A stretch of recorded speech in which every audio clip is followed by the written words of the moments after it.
Hi and welcome to Askimo TV. We're talking today to Adele Theron. Adele is the founder of Naked Divorce, an organization which helps people deal with divorce. Hi Adele, how are you? Very well, thank you. Adele, we're going to be having a discussion today about divorce and in particular about surviving divorce. So let's begin with, what emotions can one expect to go through during or after a divorce? So, Joanne, there's usually a cycle, bizarrely. Most people will feel that they've been buffeted around all over the place, but there is actually a clearly defined cycle of emotion that people go through. The first emotion is usually one of shock, so even if you're the person initiating divorce, because it's such a big change, there'll be an initial shock event. And as you go through the shock, you'll get to a stage of being in denial. No, this isn't really happening. And then shock again, and then denial. So you'll usually go through the emotion once, and then you might regress backwards one step. After denial, there will be a stage of what we call panic or negotiation, where particularly if you're the person who's being told that you're going to be divorced, you'll start negotiating. No, this isn't really happening. Okay, let's start negotiating. Okay, these are the terms. Okay, don't worry, this is what we're going to do. And you'll start wanting to control the situation and negotiate your way through. After negotiation, and you can see that the negotiation is failing, usually there's a stage of extreme anger. And anger is quite explosive. It will be irrational. You won't think clearly because the cortisol and neurotransmitters in your bloodstream are just going so sky high that there's a bit of an irrational anger that takes over.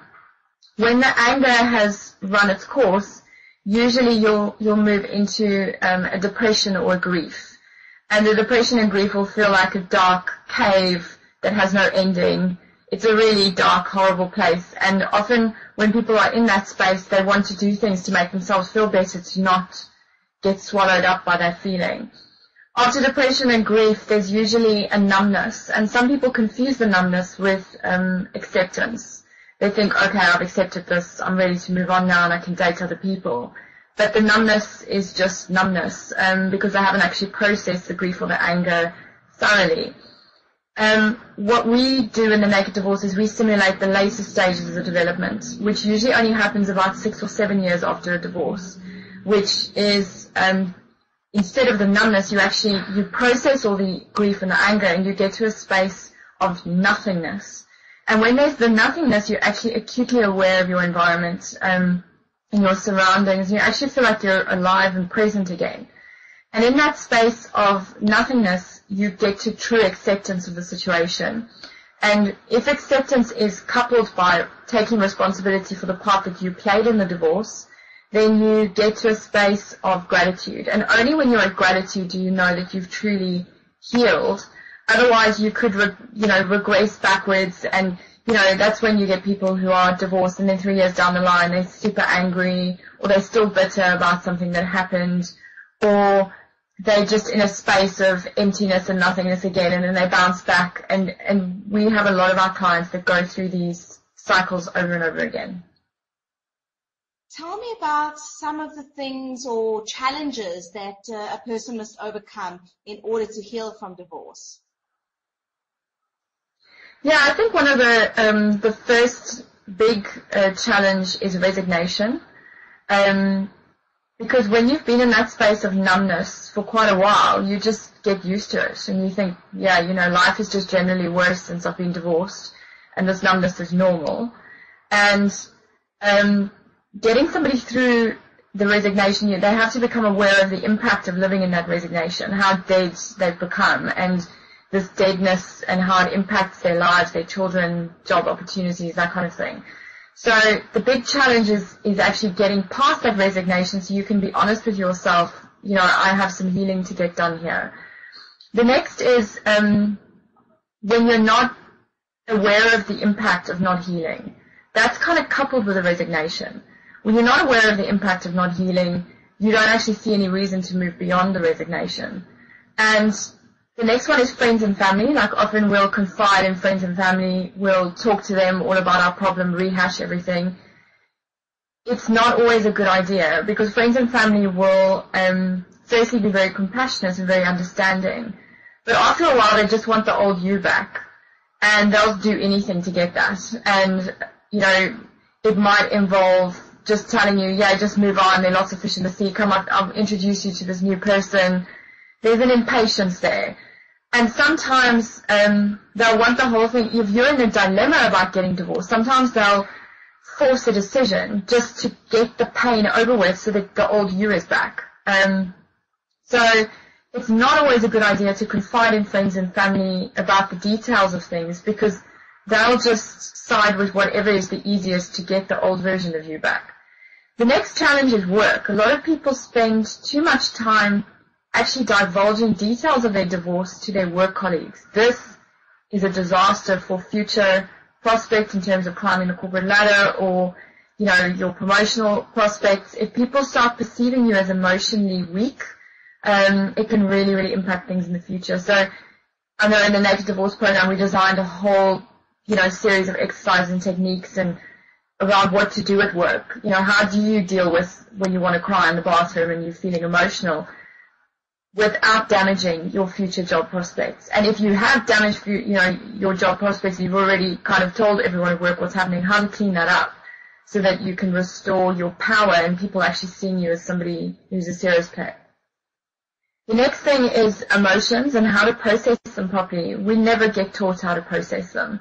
So we want to be able to encourage people how to process emotions without getting stuck. Then we have nutrition, the right nutrition. You have a lot of hormones and chemicals around your body when you're experiencing an emotional trauma. So we teach people a kind of a divorce diet, what to eat and drink so that you increase your healing capacity rather than your capacity to slide backwards and experience that heartache.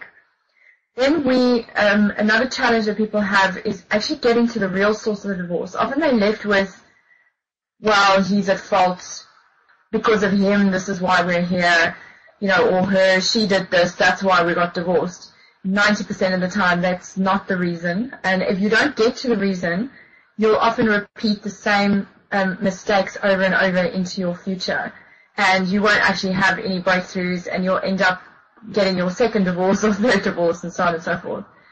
Getting the right support is another challenge. So if you don't lean on friend and family, who do you lean on? And technically what you need is someone really impartial who's going to support you in actually getting to the real source of your divorce and not let you get away with anything so that you actually have an empowering relationship moving forward. The final two challenges is firstly committing to get over it, actually committing to take the steps. Most people just get to that numbness, they accept it, and they think that it's all about finding the right person.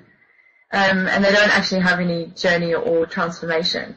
And then finally taking responsibility for the part that you played. When you get to that place, the chance of your next relationship being successful goes up by about 80%.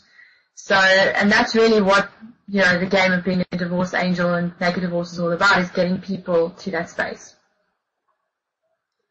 What divorce survival tips, if we can call it that, can you share? I think in terms of divorce, the immediate divorce survival tip is firstly grounded routine. Critical. You've got to, the first thing that goes out the window with emotional trauma is your routine. So you've got to get a routine back in place. So it's really getting to the basics, getting to bed at the right time, cooking meals, making sure you clean yourself every day. You know, these things actually, these basics go out the window when you've had a massive trauma. So you've got to get your routine back in place, get your filing back up to date, pay your taxes, basically get the foundation in place so that you can actually deal with looking at anything. The next thing is to watch your short-term emotion avoidance tactics. These are things that you'll do when you get to a grief or depression that make you feel better in the short term, like going shopping, going out with friends, sleeping with a random stranger. Just, it could be even things that are completely out of character, like suddenly becoming a massive workaholic or taking an interest in darts to an obsessive level or some computer game, watching hours and hours of romantic movies, all short-term, all emotion avoiding, and actually don't help you at all. And you want to get away from those and stick to grounded routine and actually feel your emotion. If you feel your emotion really deeply, no emotion lasts for more than 30 minutes. And I know it's painful at the time, but you'll feel so much better when you've actually just cried your heart out. Last thing is friends and family. Be careful what you divulge to them, particularly if you're going to get back together with your ex. By then you've already trashed their view of the person. So any hope that you have of, a successful relationship with your entire community hates your ex, not great. What organizations are there to help people cope with the effects of divorce? Joanne, there are not many. There are kind of these, if you go online and you search, there's like divorce support and these kind of things. And what I found when I went through my divorce, I was searching everywhere online for divorce support and forums. And you end up on these forums with all these sad people that are just ranting about what their ex did to them. So it's like the victim club. It really didn't help me at all. Then, I tried counseling. I went to, the various counselors that you can go to. I went to a psychiatrist and a psychologist and to a relate counselor. Also, it's like washing yourself in dirty water over and over again. There didn't seem to be a clear-cut plan to it. It was just talk. Just talk, Adele. Talk all about the stuff. And I'd talk about it and I'd be like, okay, right, now what are we going to do about it? Because I want to feel better. And there was no strategy to feel better. And doctors are particularly nervous of emotional trauma. If they sense that you are in a dark place, they'll immediately prescribe something for you to feel better. And then you'll get into a cycle of being addicted to antidepressants. So your best shot is actually finding a specialist divorce coach or a divorce angel who can give you a clear-cut strategy and goal for how to walk out of the darkness, back into the light, without spending years and years doing it, quite goal-orientated. That's really the base kind of support that you should be seeking when you're looking for something out there. If you start getting into these support groups and things, you could end up finding yourself getting sucked down and stuck in therapy for a year or two, which a lot of my clients were in prior to actually doing the program. Just a final question just to end off.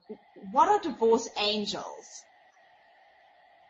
Divorce angels, that's actually a registered trademark of my company. So divorce angels is a specialist person who's been trained in the perturbation therapy of the naked divorce. So perturbation therapy is a very fast approach to getting over an emotional trauma. It's fast, effective.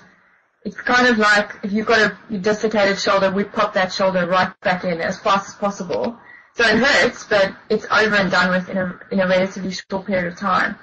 We're compassionate, we listen, we care, but we don't get sucked into the drama of stuff. We're focused on getting you through the trauma as fast as possible, so that you can take responsibility, get to gratitude, and basically move on with your life. Thank you, Adele. Thank you so much for talking to me today. You're welcome.